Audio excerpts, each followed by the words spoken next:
Tonight on News Hour, Senate okays death penalty for drug traffickers as House of Representatives orders CBN to suspend cybersecurity levy. Court grants former Minister of Aviation Hadi Sirika daughter others 100 million naira bail each.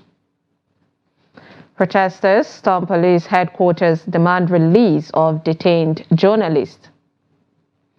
And on the international scene, hope fades for 44 trapped in collapsed South Africa building. Hello and welcome to News Hour on Trust TV. I am Sumaya Abubakar. And the details. The Nigerian Senate has approved the death penalty as a punishment for the drug traffickers in the country. This follows the passing of 2024 NDLEA Act Amendment Bill after its third reading. Trust TV's Senate correspondent Sagar Ibrahim brings us this and more from the Senate's plenary this Thursday. Take a look. While reviewing the penalty provisions of the amendment bill towards strengthening the operations of the agency, a proposed amendment to award a death sentence to drug traffickers rather than just a life sentence was raised by the Senate Chief Whip Ali Ndume, which sparked debate among senators, with some saying the bill may have been speedily passed. I am surprised that the committee is recommending a softer punishment. It was a life imprisonment. In fact, we should change it to death sentence. This is practiced everywhere in this country that are serious about dealing with drugs. We must be honest, transparent in the decision. I am accountable to my conscience and to my community. Death sentence is not a matter for a, nay or nay. Everybody should vote so that we will be counted. When it matters, those who vote for death and those who vote for punishment. I feel dissatisfied. What you need to ask for, which is your right, is to ask for a division. And so you put to court, but you didn't do that. The bill was subsequently read for the third time and passed by the Senate. Also, a bill for an act to upwardly review salaries, allowances, and other benefits of judiciary workers passed second reading in the Senate. The bill proposes to address the prolonged stagnation in their remuneration to reflect the current socio-economic realities. It got wide support, but some lawmakers argued for equity. It intends to unify the salary structure as well as allowances and fringe benefits for judicial office holders, both in federal and state level. This proposed legal framework undoubtedly will bring about significant improvement in the welfare, capacity, and independence of judiciary. No right-thinking Nigeria will not think that it's good to keep the judiciary comfortable, especially those in the states. Because when you go to the states and see judiciary officers jumping in Okada and Keke, you will cry for the nation. So, because lawmaking shouldn't be every day, the issue of salary administration need not be brought to the parliament for debate. So once we fix it, we then have a clause that says, provided that every year, within that law, there should be a provision of appropriate organs to review, take into account the rate of inflation, and adjust the wages of both the Chief Justice of the Federation, all the judges that are covered by this act. President of the Senate, Godswill Akpabio, after deliberations, referred the bill to the Committee on Judiciary, Human Rights and Legal Matters to revert in 4 weeks for further legislative function. A bill for an act to prescribe the salaries, allowances and fringe benefits of judicial office holders in Nigeria and for related matters 2024. Second reading taken. This bill is now committed to the Committee on Judiciary, Human Rights and Legal Matters to report back to the Senate in 4 weeks. The Nigerian Senate has also approved the sum of 549.6 billion naira for the Nigerian Communications Commission, NCC, for the 2024 fiscal year with a recurrent expenditure of 155 billion naira. That the Senate do approve the sum of 549 billion 674 million and 311,000 naira only as the Nigerian Communication Commission budget for their 2024. The Red Chamber also approved the sum of 17 billion naira for the Universal Service Provision Fund for the 2024 fiscal year. Section 1 of the Nigerian Communications Commission Act to promote widespread availability and usage of network services and application services throughout Nigeria and to all institutions. The Senate has approved the sum of 17 billion naira only as the budgetary estimate for 2024 of the Universal Service Provision Fund's budget. The Universal Service Provision Fund is an agency under the Nigerian Communications Commission, saddled with the responsibility of promoting widespread availability and usage of network services. From the Red Chambers of the National Assembly, Sagir Ibrahim, Trust TV News, Abuja. In the same vein, the House of Representatives on Thursday passed a motion directing the Central Bank of Nigeria to stop and alter the planned execution of the cybersecurity levy. The lawmakers also supported a motion to look into the operations of the Foreign Affairs Ministry, missions, and the contract awarding procedure for the Lagos-Calabar coastal route. These were part of the resolutions reached at Thursday's plenary. The report. Without any prior notice or sensitization, the Nigerian Central Bank recently issued a circular imposing a 0.5% cybersecurity levy on financial transactions. According to the CBN, the levy shall be applied at the point of electronic transfer origination and then deducted and remitted by the financial institution. The deducted amount shall be reflected in the customer's account with the narration cybersecurity levy. But Nigerians are asking the federal government to reconsider its policy in response to the public outcry over the issue. Like other Nigerians, the lawmakers say the proposed levy is unfortunate following the economic situation in the country. Specifically, Representative Kingsley Chinda wants the CBN to halt the process with immediate effect. The House is concerned that CBN circular mandates all banks, other financial institutions, and payment service providers to implement the Cybercrime Act by applying the levy at the point of electronic transfer originating as cybersecurity levy and remitting same. The House is further concerned that the words of the CBN circular leaves the CBN directive to multiple interpretations, including that the levy be paid by bank customers, that is Nigerians, against the letter and spirit of Section 44(2)(a) of the Act. Also at plenary, the House moved in favor of a motion to investigate the activities of the Foreign Affairs Ministry and missions following issues on visa fee, among others. Further perturbed that the country has properties and assets across the world under various missions, many underutilized and several others abandoned, which if properly audited and harnessed well, will enhance efficiency of our foreign services and increase the revenue that is generated by the federal government. Also on Thursday, the House moved a motion urging the Vice President, who is the chairman of the board of the NDPHC, to summon an emergency meeting of the board for the urgent resuscitation of the marine power plant in order to increase the output from the national grid. The motion was moved by Representative Oboku Oforji. Mr. Speaker, one is prompted to doubt the competence of the Niger Delta Holding Company to manage this power plant, which has the potential to be the largest power station in the nation because of the comparative advantage of over other power plants in its proximity to gas. Reaching its potential, the marine power station can confidently power the whole Niger Delta region and beyond.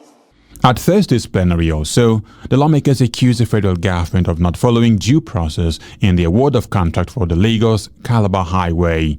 The lawmakers said the 2007 Procurement Act was violated, adding that certain approvals by the National Assembly as required by the law were not given. The House is therefore asking the Ministers of Works, Finance and Attorney General and Minister of Justice to provide the National Assembly copies of the document for award of the contract.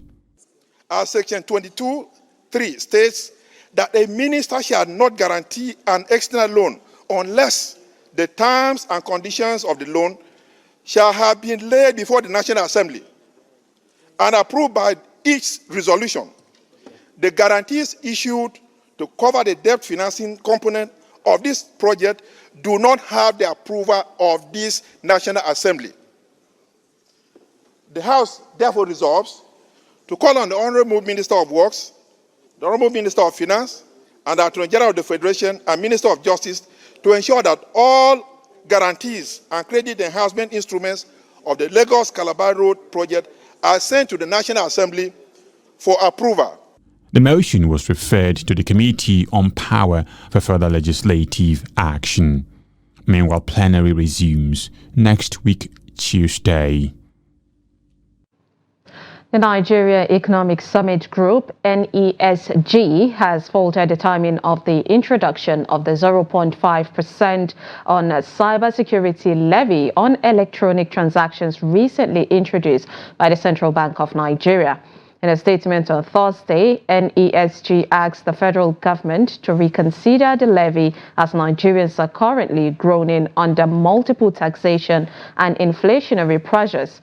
In a 6, 2024 to all deposit money banks and mobile money operators and payment service providers. The Apex Bank the deduction of the levy to be remitted to the National Cybersecurity Fund administered by the Office of the National Security Advisor. The development has sparked wild outrage with labor unions threatening actions. NESG also raised concerns that the policy was introduced at a time when the Presidential Committee on Fiscal Policy and Tax Reforms has not finalized its mandate. A federal high court in Abuja has granted 100 million naira bail each to a former Minister of Aviation Hadi Sirika, his daughter, and 2 others. They are being tried over an alleged 2.7 billion naira fraud. According to the court, they are also to provide 2 sureties who must have landed properties in Abuja. The sureties, the court said, must also be responsible citizens. The sureties must depose to an affidavit of means. The court also restricted the defendant from traveling abroad without its permission. Justice Orji ordered that the defendant should be remanded in prison custody if they failed to meet their bail conditions. One of the 2 cases filed against the former minister. So the first one is taken before his lordship here. So we are going to contend for the other one in another date. So, but the bail is at the discretion of the court. So it's for the court to decide whether it is adequate or not. So a counsel in his own right cannot criticize the judge whether the conditions are liberal or high or low, but I think it is fair. The trial of the former Central Bank of Nigeria Governor, Godwin Emefiele, who is accused of fraud to the tune of $4.5 billion and 2.8 billion naira, continued on Thursday, with the Economic and Financial Crimes Commission, the EFCC, tendering bundles of documents before the court. The documents were tendered through the third prosecution witness, Clement Ngolu, a compliance officer with Zenith Bank, by the EFCC counsel, Rotimi Oyedepo San. The documents were admitted into evidence following no objections from the first defense counsel, Olalekan Ojo San, and the second defense counsel, Adeyinka Kotoye San. The third witness, Victor Onyejiwa, who is the managing director of the Source Computers Limited, also appeared before the court, where he admitted being pressured to pay $600,000 as kickback to facilitate payment of contracts funds. Oyejinwa told the court that his company, the Source Computers Limited, provided information and communication technologies assistance to the Apex Bank between 2014 and 2019. The witness said his company was awarded at least 5 contracts within the stipulated period. The judge had adjourned the matter to May 17 for the continuation of trial. The civil society organizations nationwide are expressing alarm over the increasing assault on press freedom following the arrest of journalist Daniel Ojoku on May 1st. Ojoku, a journalist with the Foundation for Investigative Journalism, was detained by the Nigerian police after reporting on alleged financial mismanagement of over 147 million naira by a senior government official. This action, according to the civil societies, violates sections 34, 35 and 41 of the Nigerian Constitution, which guarantee freedom of expression, assembly and movement. Dr. Yakubu reports. This protest is to drive home a simple message to the powers that be. Enough is enough. When I remember that water on our way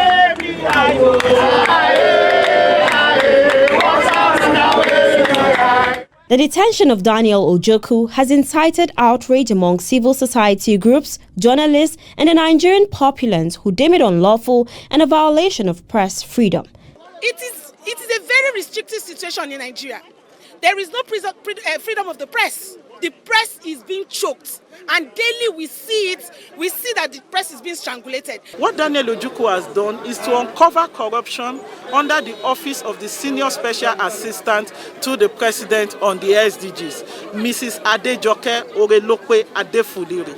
And uncovering that corruption that happened over 147 or 141 million naira that was spent on building that was routed through a school. His fundamental human rights is being clamped on, stifling the freedom of expression, and also troubling for journalists across Nigeria. The Commissioner of Police of the FCT, CP Bennett Igwe, assured Nigerians that the detained journalists will be released soon. This one, we have looked into the matter.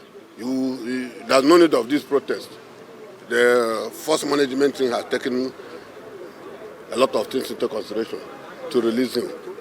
We and the press are friends. We are partners in progress. The protesters called on government for the immediate release of the detained journalists. It is appropriate for the FCID to release him, not only if they feel that they don't want to release him, that he has committed a crime, they should charge him to court. So we are asking today that Daniel should be released immediately, and the proper procedure as enshrined in sections 30 and 31 of the Administration of Criminal Justice Act, which states that a suspect should not be held for more than 24 hours. This is what we are here for, to see that Ojoku, who is in detention for over 8 days, moved from Lagos to Abuja. We want to see that he is released from detention. And I've been involved in the last few days trying to get him bail. The police is giving conditions, bail conditions, as if Daniel Ojoku committed murder. Go and bring 2 directors in the Federal Civil Service with landed property. How can you be a director in the Federal Civil Service? I have landed property in Abuja if you are not corrupt. The Nigerian Constitution safeguards freedom of expression and opinion, yet various laws, including those on cybercrime, anti-terrorism and state secrets, as well as defamation laws, impede journalists' work. Consequently, journalists have been arrested over the years. Despite celebrating World Press Freedom Day on May 3rd, 2024, dedicated to the significance of journalism and freedom of expression amid the global environmental crisis, the question persists: is there genuine press freedom in Nigeria? Dorcas Yakubu, Trust TV News, Abuja. Zainab Oladibolu has been described as a brilliant student who was always glued to her books in school and at home. Her teachers made this observation while expressing their joy over her recent academic achievement. The 15-year-old student has scored one of the best results in the 2024 JAM examination in Kaduna, a feat that has earned her widespread recognition. Now, Trust TV's Bello Musa, who visited Zainab at her school, completes the report. Zainab Oladibolu, a student of Dialogue Academy, scored 362 marks in her JAM result, which is one of the best results in Kaduna. Oladibolu says her family were excited when she broke the news to her parents. JAM came about and alhamdulillah, I was very surprised. I knew I did well, but I didn't expect to get that high of a score. I was so happy. I was like, oh my God, I got 362. I was dazed for like a week. Up to now, it hasn't still registered in my brain that I actually got that high score. And I have no one else to thank than the school, my parents, and Allah. Because I prayed throughout the whole Ramadan. I kept on praying, Ya Allah, give me a high score in JAM, give me straight A's in WAEC and NECO. That was my tahajjud, that was my sujood, everything. As one of the brilliant SS3 students in the school, Zainab says nothing good comes easy. No shortcut to success. You always have to work hard, you have to study, you have to read. You can even have sleepless nights, because I remember the night before JAM, I was up till around 3.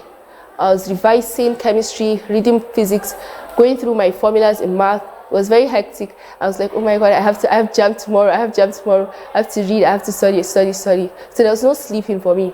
I didn't sleep until around 3. Then I woke up around 9. As I woke up around 9, I continued revising because I didn't want to miss anything out. I had to look through everything, make sure that there was nothing I didn't understand. The teachers of the school say they were not surprised of Zainab's performance in JAM, considering her hard work and the dedication of the teachers. I would say, first of all, that we are very happy with the results, but it is not unexpected, because he who works hard expects to get a good result. And alhamdulillah, we have put in a lot of effort. We're an 11-year-old school, and if you look at our results, it has been consistent with progress, alhamdulillah. Yes, this will enhance the overall performance of education, because JAM has become like a litmus test for academics in the country, especially for secondary school students. I would say that, alhamdulillah, our feats would first attribute it to Allah for granting us the ability to run through this entire exercise successfully. Zainab's ambition is to study cybersecurity in the higher institutions and is optimistic that the JAM result will give her easy entrance into the university.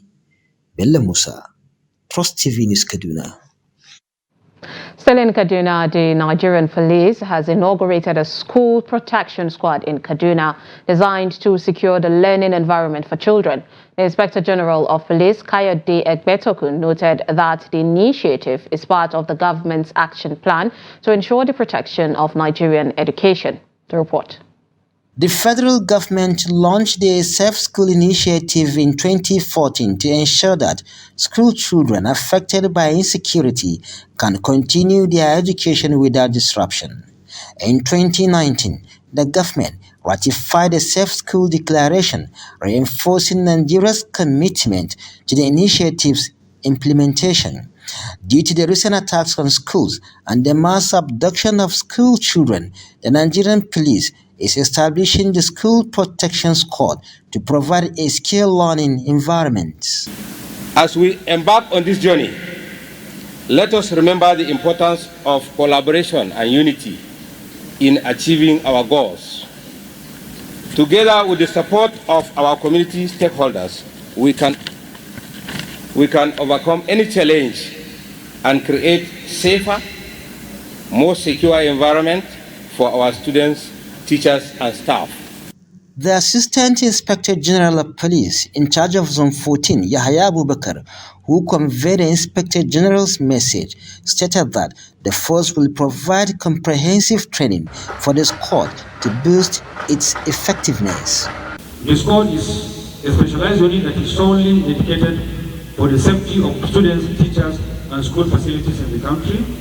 The workshop is aimed at providing the requisite training and capacity building for stakeholders and personnel of the newly established School Protection Squad SPS in Kaduna State.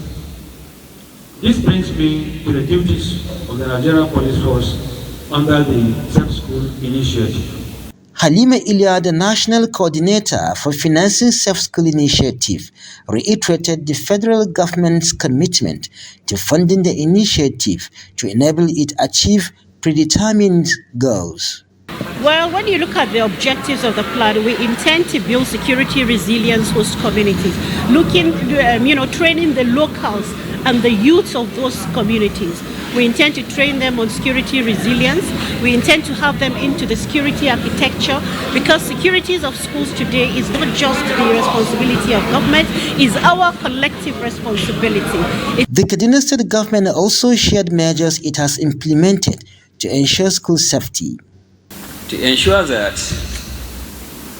education of our children in conflict-prone and terrorist-infested areas is not interrupted.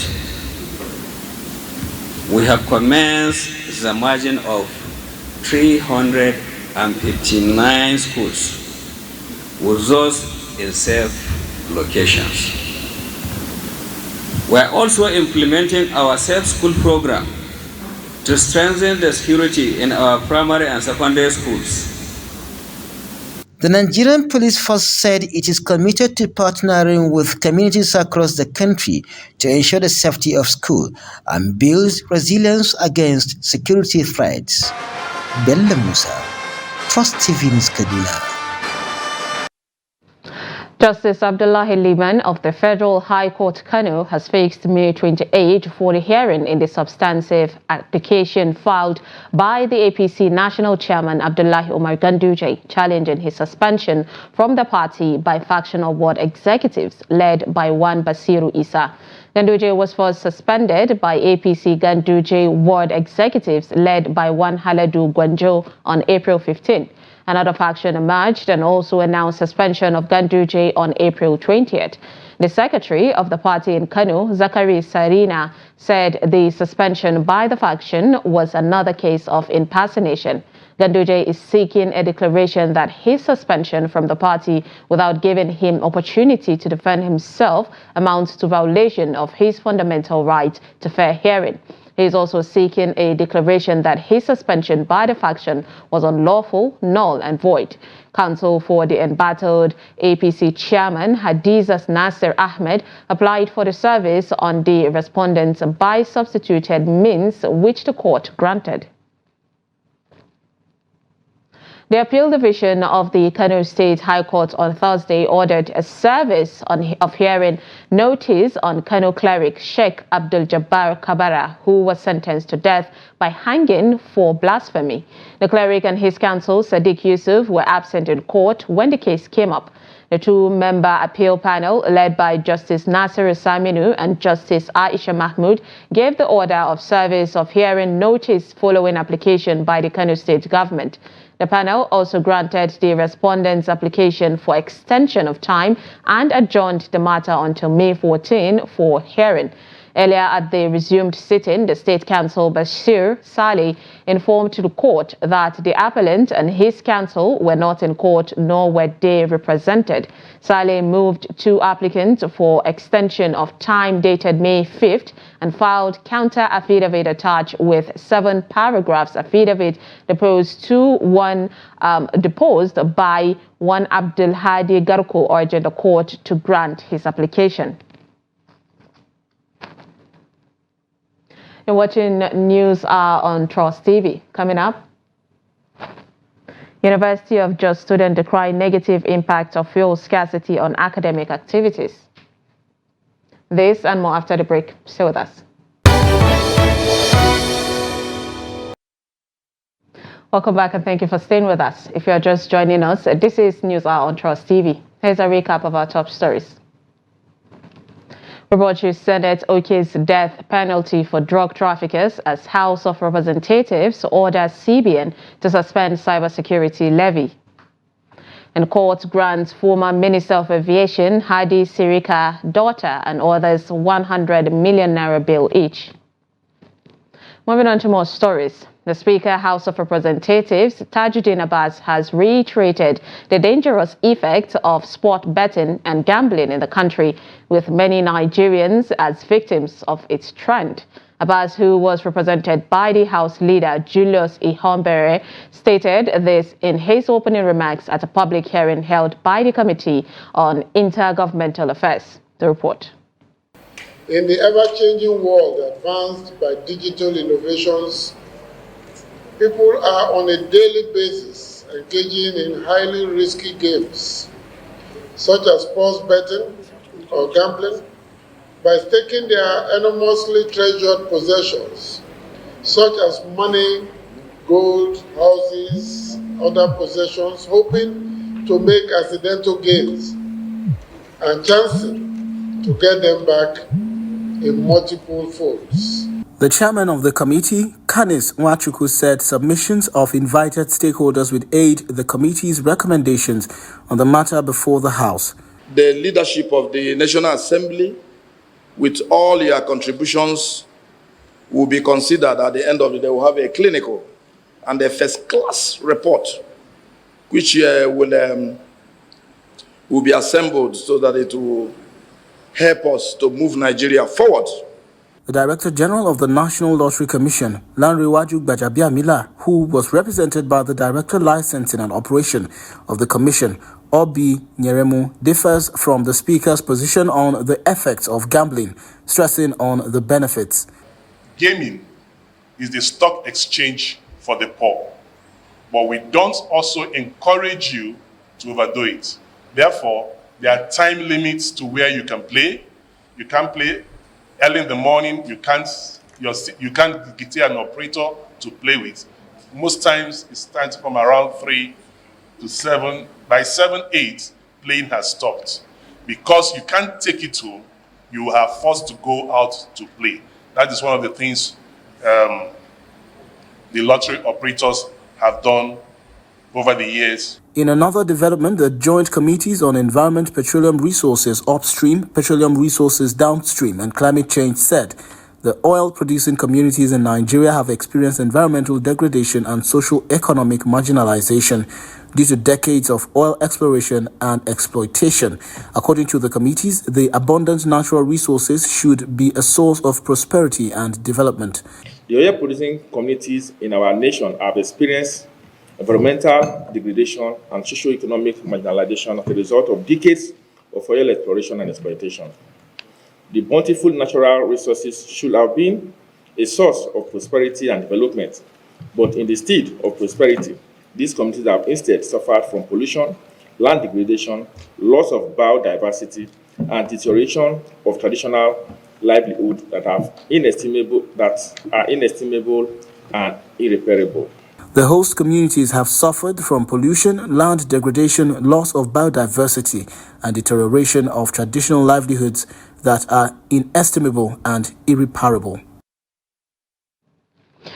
There was heavy traffic on Wednesday at the Ikeja Computer Village as members of the Lagos State Water Corporation staged a peaceful protest over the alleged dismissal of 405 permanent staff of the corporation without due process. Victoria Tokolo has more. Carrying placards with various inscriptions, they demanded justice for their colleagues whom they said were illegally dismissed. The Lagos Neighborhood Safety Corps, LNSC, Nigerian Police, and LASMA were all present to maintain order and ensure the peaceful conduct of the protesters. To be able to cushion the effect of the economic crisis we have witnessed, now you are sacking. It is abnormal. It is sad. We will not allow it. We will not allow it. We will not allow it because absence of war again is not a letter of glory. We have said clearly that this government, when you are dialoguing with them, it seems that they don't care. I'm here to test against an injustice meted out on the workers of the Lagos Water Corporation. About 405 workers of Lagos Water Corporation were disengaged from their work on April 15th this year. And without following the due process of disengagement. We have followed the due process of disengagement by Lagos State government and Water Corporation management. Man has been that the workers that are legally disengaged should be reinstated without any condition. Other members of the union also voiced their displeasure with the dismissal of their colleagues. Part of the reason these workers have been legally disengaged is because of their historical opposition to the plan of the Lagos State government and the series of management of the Lagos Water Corporation to loot the sector. If you look at major water infrastructure across Lagos State today, you are going to see that many of these infrastructures are in decrepit conditions. Many of them have been made, unproductive because of regular looting of this equipment. We're telling the government that it is not ideal and it is not lawful for them doing such thing. Because even if they do anything, the union is supposed to be informed. And then when they inform the union, they will sit with the unionists and make a deliberation on what to do. Not that they will just lay them off with the situation of the country. Now, I don't think the government are doing the right thing. The union maintains that the staff whom the government claims to have dismissed are still in service and remain integral to its operations. They urge Governor Babajide Sanwo-Olu to intervene. As part of activities commemorating this year's World Health Day, medical practitioners in Oyo State have been urged to also engage in routine medical checkups even as they attend to their patients. Commissioner for Health Oluwaserimi Ajetumobi gave this advice in Ibadan shortly after a walk to mark the day. The report. There is no available data on the number of medical workers in Nigeria who have lost their lives in the course of carrying out their duties, but health workers here are being urged to take care of their health while they attend to their patients. The admonition was issued by the Commissioner for Health in Oyo State during a walk in commemoration of this year's World Health Day in Ibadan. Officials moved from different offices to advise workers on the need to checkmate untimely deaths within the state's workforce. The walk culminated in this health talk session where free medical checks were offered to medical practitioners, journalists and other attendees at the event. The gathering brought together specialists in various medical fields such as malaria treatment, blood sugar diagnosis, HIV/AIDS treatment, tuberculosis care, blood pressure analysis, immunization and other aspects of medicine. Yes, healthy snacking. And when I talk of healthy snacking, I mean more of fruits that are devoid of heavy calories, that are not, I'm not talking of pastries, I'm not talking of eatery kind of food. I hope today we'll have to practice what we preach by giving us fruit. Life expectancy has also increased. Under 5 children dying because of vaccine-preventable diseases, malaria, and other childhood illnesses has also significantly reduced where people are accessing these services provided by the government. The number of people living with new HIV infections and AIDS-related death has also greatly decreased. Commissioner for Health urged health workers to improve their professional training and abide by work ethics in the line of duty. It is imperative that we adopt a comprehensive approach to health that acknowledges the interdependence of physical, mental, and social well-being. This entails investing in comprehensive health systems that prioritize primary health care, mental health services, and preventive interventions, while also addressing the social determinants of health, such as poverty, housing, and even education. The general consensus here is for medical practitioners to place more premium on their health status, be familiar with early warning signs in order to drastically reduce deaths among health workers. Despite impeachment threats hanging on his neck, the Rivers State Governor Siminalayi Fubara has inspected the Rivers House of Assembly official residential quarters located at the GRA Phase 1 part of Port Harcourt. Fubara said his visit is to undertake on-the-spot assessment of condition of the structures for a possible rehabilitation work to restore its status and make it livable. The governor stated this after he inspected the 15.24 kilometers long Emohua Abalama Tema Junction dual carriageway road project on Thursday. The inspection of the facility is coming few days after both APC in the state and local government area chairmen called on the assembly to commence impeachment proceedings on the governor. The governor, who took a walk around the facility, said he decided to visit the place to ascertain what needs to be done to make the quarters more conducive for lawmakers. The Nasarawa State Police Command has arrested 33 suspects over alleged kidnapping, armed robbery, cattle rustling, and other sundry crimes in different parts of the state. The State Commissioner of Police, Umar Nadada, made this known while parading the suspects before journalists in Lafia, the state capital. Trust TV's Abubakar Abdullahi sent in the report as presented from our studio. Take a look. Parading the suspects, the State Commissioner of Police, Nadada, said among those arrested are the kidnappers terrorizing Federal University Lafia community, where several number of students and other residents of the area were abducted. He said the same suspects confessed to have carried out kidnappings at Rukubi, Gandu, Kadarko, and Agayaragu area of the state. Information was received that 4 individuals were kidnapped at Rukubi, and the Command's anti-kidnapping unit were deployed to go after the suspects and rescue the victims. Following the successful operation and rescue of the victims, while conveying them to Rukubi town, the victims cited one of the captors by name Shagari Ibrahim of Kadarko, Kiana local government, and he was immediately arrested.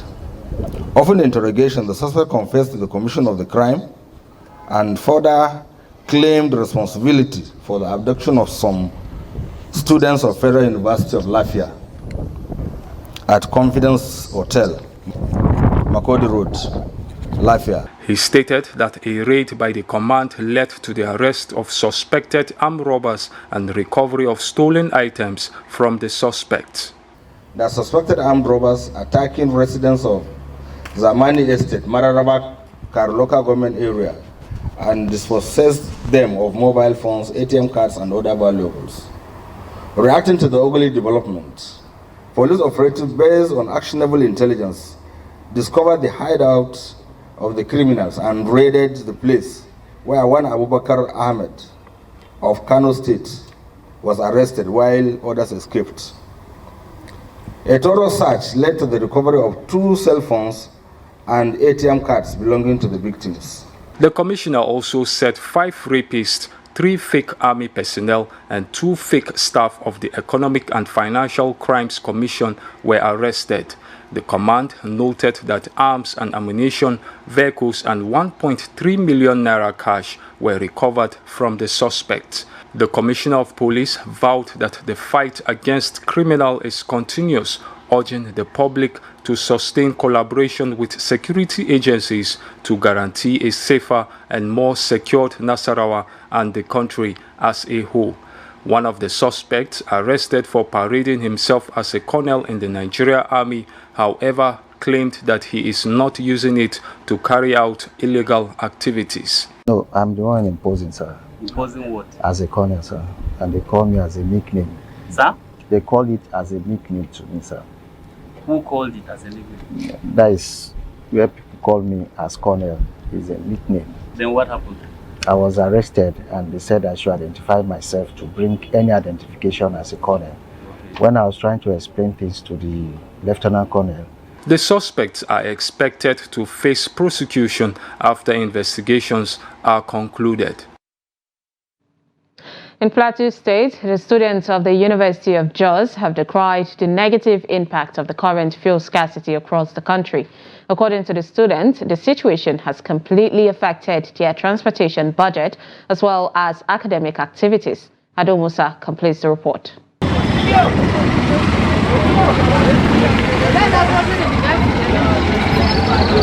This scenario typifies how students struggle to arrive at the university for lectures or take commercial tricycles to return home after days of academic activities. But the recent fuel scarcity being experienced in different parts of the country is not only impacting on business activities, it also affecting students who say the situation is impacting on their academic schedule. So also like in the hike up price, yeah, and actually now I'm even late for lecture inside school, and like you can see the Okada man, we are looking for change up to now. Almost this is 1:30 and my class is almost 1 o'clock. So I don't know. I'm really stranded, but pay money. Like for my area, I used to pay when I was on the level. I pay 100 naira to school. It gradually increased to 150. to 200. Now 300 from this Aleri here to pitch side. 200, 300. You have to beg keke. Sometimes you have 8 o'clock lecture. You have to come on by 6 to have to start begging keke for 1 hour so that you can enter for 200 or 250. If not, if you come late, you'll be left with no option than to enter for 300 naira.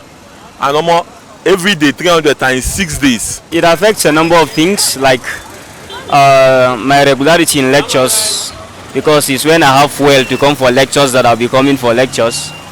I say as far as low costs, it's from there that I come here. And then using the commercial is not advisable since I have bike. So for that, once there's only but a lectures and then we feel like the lectures can be online, we'll just agitate that let the lectures be online instead of us coming to the classroom to come and do the lectures. But for like quantitative courses, we have no choice than to make it to the classroom in order that we will learn. So it has affected our regularity in attending lectures. Really affecting all of us, most of us in the school, because now transport from my house to the school has like almost doubled. Also almost everything in the school now is expensive, from the biro to the books and everything. Now they are more expensive, and it's affecting us because most of us, we are dependent on people at home. So for us it's not really easy. The students, however, call on the government to address the problem. Also just let the government see how they could better subsidize things for us in the country so that we have a better study habits and then other things as well.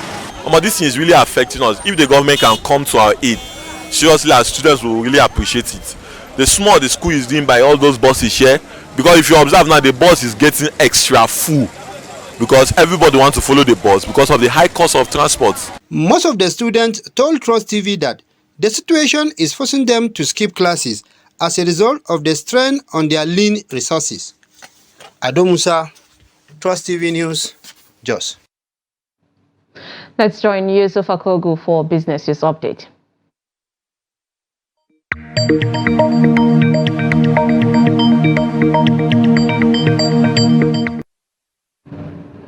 Thank you, Sumeya, and welcome to Business News. I am Yusuf Akogu. The United Nations Industrial Development Organization National Program Coordinator on Environment and Energy, Oluyemi Banjo, said the economic impact of Nigeria's unreliable grid operations is estimated at $28 billion. According to him, despite the importance of energy to Nigeria's economy, low access to modern energy services remains one of the principal constraints to the country's economic development. He said Nigeria has one of the highest energy poverty rates in the world, with 47% of her population not having access to grid electricity, and those who do have access face regular power cuts. The Presidential Committee on Tax Policy and Fiscal Reforms has initiated plans to review the sharing formula for the value-added tax revenues shared among the federal, state, and local government councils. Speaking at the Policy Exposure and Impact Assessment session organized by the committee, Chairman Taiwo Oyedele also disclosed that the committee has proposed reviewing state and local government shares of VAT revenue to 90% from current 85%. According to Section 40 of the VAT Act, the federal government gets 15% of the tax revenue, state share 50%, and local government share the balance of 35%. The implication of the proposed new sharing structure, according to him, is that the committee is recommending reducing the federal government share from 15% to 10%. The Lagos Chamber of Commerce and Industry has raised concern over the recent directive issued by the Central Bank of Nigeria mandating banks to enforce Section 44 of the Cybercrime Act 2024, which imposed a 0.5% cybersecurity levy on Nigerians. The Director General of the Chamber, Chinyere Alumona, expressed dismay over the additional financial burden that individuals and businesses will face due to this levy. She called for the withdrawal of the directive to allow for further consultations with key stakeholders. NGX closed positive on Wednesday as medium-cap equities recorded gains. Let's see how it went down today. Leading the table there is Len Africa. Len Africa gained percent to close at 3 naira and 30 kobo per share. Tantalizer PLC up there at 7.69% to close at 42 kobo per share. Of course, Mutual Benefit and Insurance Company also closed on the positive side of the market, 5.45% to close at 58 kobo per share. Of course, this has pushed the market up marginally by 0.03%. A marginal increase, we will say volume of trade 676.4 to 2 million shares valued at 16.664 billion naira in a days of 8,415 did exchanges among investors. Of course, the top trading equities at the close of business are Nigeria Breweries leading the table there, over 300 million shares traded. UBA, United Bank for Africa, 130.956 million shares. Of course, GISCO also traded 47.625 million shares at the close of business today. Some equities ended on the negative side of the market. Leading that table is PZ. PZ down 9.94% to close at 30 naira and 80 kobo per share. Sovereign Insurance 9.52% to close at 38 kobo per share. Of course, Honey Flower also down 8.23% to close at 3 naira and 1 kobo per share at the close of business today.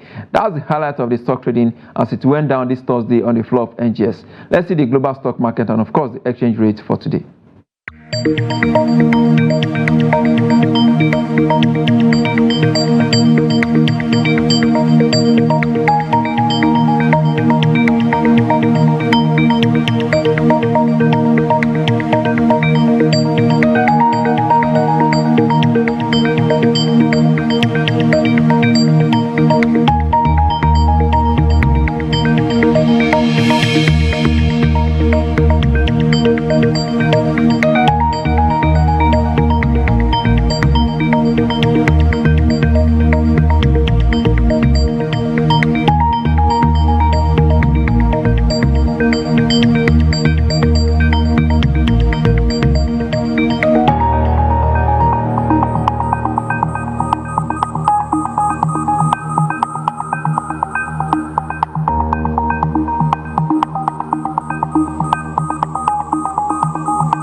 Oil price edged higher on Thursday as refiners slowly ramp up output ahead of the summer driving season, while a stronger dollar cap gains. At the London market, European Brent sells for $83 per barrel. For the April basket, price steadies at $83 per barrel. And that's business. I am Yusuf Akogu. It's back to you, Sumeya.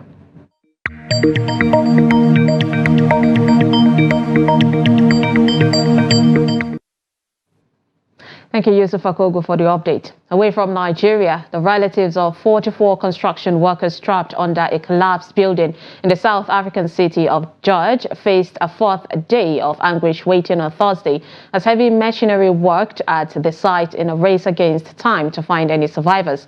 Of the 81 people who were on site when the 5-story building collapsed on Monday, 8 have been confirmed dead and 29 alive, and 16 of them in critical condition, according to the latest figures from George Municipality.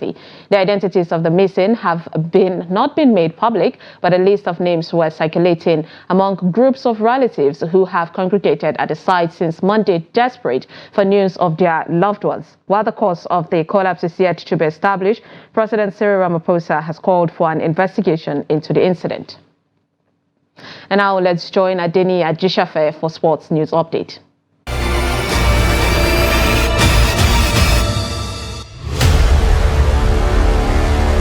The Nigerian Premier Football League (NPFL) has revealed plans to upgrade the minimum wage of players in the league from 150,000 naira to an undisclosed amount from next season. NPFL chairman Gbenga Elegbeleye, who disclosed this, said the current economic situation in Nigeria demands a review of the players' wages. Elegbeleye harped on the league's commitment to the players' welfare, expressing disappointment that some clauses pay lower than the 150,000 naira minimum wage benchmark for NPFL players.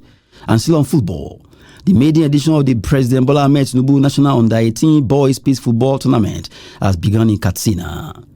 Kano, Kaduna, Zamfara, Kebbi, Bauchi, Ekiti, Kwara, FCT and Katsina State are among the states represented at the tournament's opening ceremony at the Muhammad Diko Stadium, Katsina. Katsina State Governor Diko Umar Rada, represented by the State Sports Commissioner Aliyu Zakari Shagali, declared the competition open with a promise to guarantee the safety of the participating states throughout their stay in Katsina.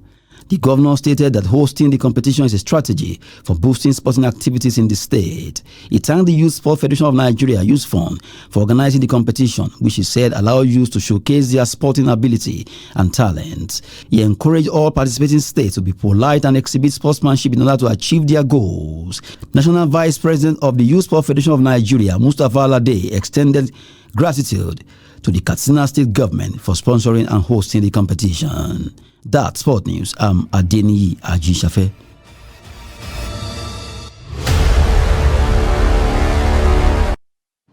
Thank you, Adeni Ajishafe. And with that, of course, we wrap up News Hour on Trust TV. Do not forget to follow us across all our social media platforms and join our news live YouTube for more news programs and documentaries. I am Sumaya Abubakar. Thanks for watching. Have a good night.